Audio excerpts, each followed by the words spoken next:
Welcome to our channel. Today we how to use LinkedIn to network as a freelancer. Quick tutorial step by step clearly.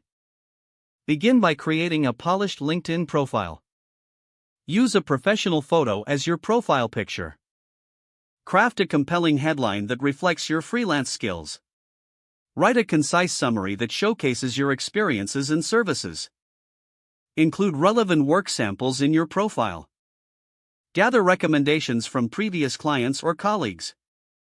Utilize your existing connections to reach out to potential contacts. Join LinkedIn groups related to your freelance niche. Engage actively in those groups by commenting and sharing insights. Search for and connect with industry leaders and potential clients. Personalize your connection requests with a brief message. Look for freelance job postings in the job section. Apply directly through LinkedIn with a tailored message. Create and share valuable content related to your expertise. This positions you as a knowledgeable resource in your field. Use the Open to Work feature to signal your availability. Attend virtual networking events organized through LinkedIn. Follow companies that interest you and engage with their posts. Monitor your notifications for opportunities to engage. Maintain an updated profile to reflect your latest skills and projects. Regularly check for new connections and maintain communication.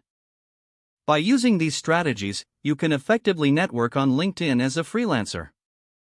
If the page does not load, refresh the browser or try again in a private or incognito window. Make sure you are using the correct email address, then retype it carefully to avoid small typos. If your password is not accepted, use the reset option and create a new strong password you can remember. Check your spam folder for verification or security emails, then complete any requested confirmation steps.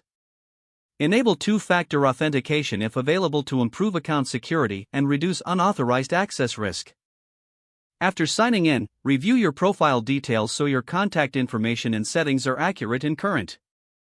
Don't forget to like this video and subscribe to our channel for more step-by-step tech guides.